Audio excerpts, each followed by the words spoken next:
Hello chess fans, this is Rick from Chess to Impress with a new video in the Magnus Carlsen series.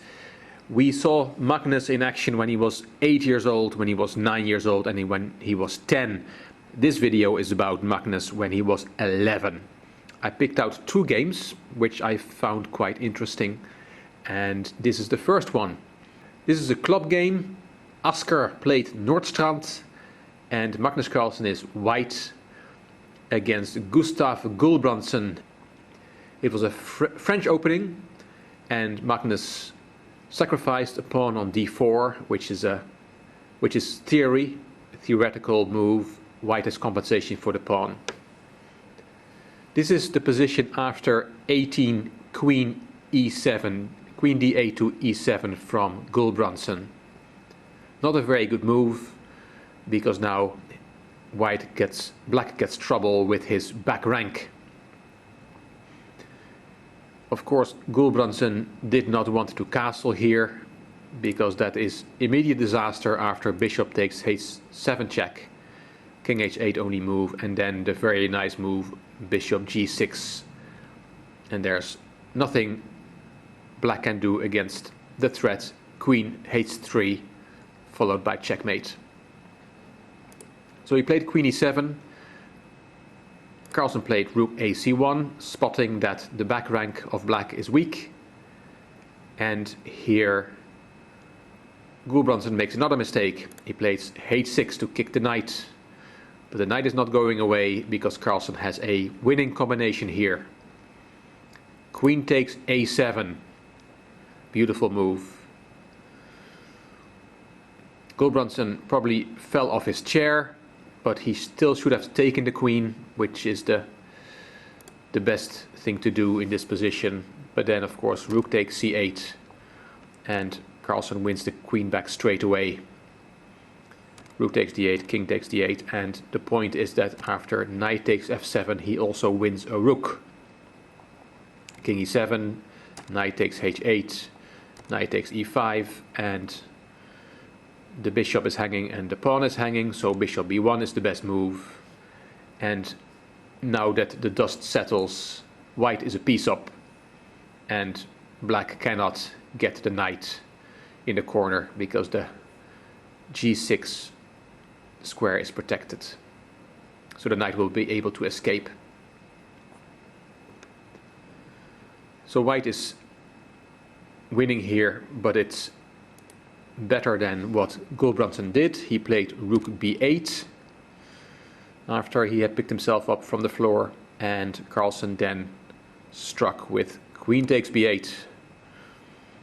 After knight takes b8, rook takes c8 check, king d7, rook takes h8, and now black does not have time to take on g5 because the b8 knight is also hanging. So Gulbrandsen played knight c6, and then Carlsen calmly played his knight back to f3. And white had two rooks and a bishop for the queen, and was winning. I'll show you the remaining moves. f6, bishop b5, take on c6, we check, b takes, knight takes e5, king d6, black is a piece down, but probably had some hopes of his strong pawns. He hoped that his d pawn would be able to do some damage. Rook e1 to protect the knight, king c7, g3, queen b4, attacking the pawn and the rook.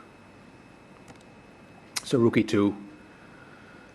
There comes the d-pawn, and Carlsen has a nice way to defend it. Rook d8, or not to defend it, to attack it, I must say. Rook d8 controls the d-pawn, and black cannot take that rook because of knight c6 with a fork. Queen b5 to take that fork option out of the position.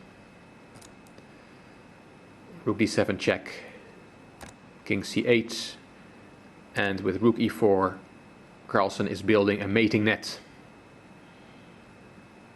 c5, and because now the queen is no longer attacking the knight, Carlsen has time for rook f4, and the only way to prevent checkmate with rook f8 is to take the rook, with the queen. Knight takes and king takes, and here Gulbrandsen saw that he was going to lose this game because he's just a rook down. And black resigned. Very nice game from young Magnus, 11-year-old Magnus.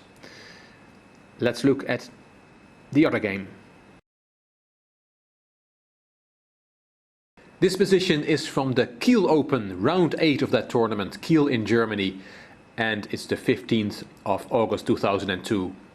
Magnus Carlsen's rating had increased to 22-14 at this stage. He kept taking giant leaps on the rating list, and here he's black against Wolfgang Langer from Germany. Position after 18, f2, f4 from white. Position is about equal, material is equal, but the last move that white made is quite a committal move as it opens up the protection around white's king. Carlsen took, and f takes e5, and Magnus played f6, trying to open up files against white's open king. Langer took, and Carlsen took with the bishop. Now Langer tried to do something about his bishop on b2, which is a piece that doesn't do much. Bishop a3 hitting the rook, rook f7, bishop c5 hitting the queen, and queen c6. Carlsen could have played queen c7, even though then the pawn on e6 is unprotected. But if white takes it, there's bishop h4, and black is better, has great compensation for the pawn, with queen, rook and bishop all looking at white's king. But Carlsen played queen c6 to keep that pawn on e6 protected. Now it's not good to take on a7 because of b6, and the next move is queen b7, picking up that bishop. Langer saw that and played bishop b4, still trying to make something happen for that piece. Rook e8, protecting the e6 pawn, preparing to move queen c7. And here Langer played king g1. Not a good move, but it was already unpleasant for white. The position is much easier to play for black. Black has a clear plan, harassing white's king, and white has a tough time untangling his pieces.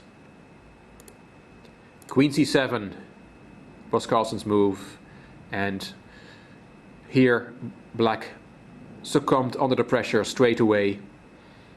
Of course, Langer saw queen g3 coming, and he probably saw that he can't play rook e3 to protect that g3 square, because then there's bishop g5 winning an exchange.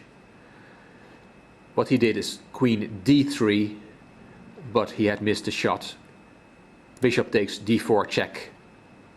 Carlsen had not missed it, he played it, and Langer resigned. And why did he resign? He has to take the bishop to avoid being checkmated. King g2 is no good because of rook f2 check, and king h1, queen h2 checkmate, for example. So you have to take the bishop, and then queen g3, king h1, rook f2, and to avoid being checkmated you have to sacrifice your queen. Queen takes, and black is decisive, material up. So a nice quick win from Magnus, this one, and I hope you enjoyed these videos with Magnus as an 11-year-old. The next video will be about Magnus when he is 12. If you like this, please give it a thumbs up, please subscribe to my channel, please leave any comment if you want. This is Rick from Chess to Impress. Thank you for watching.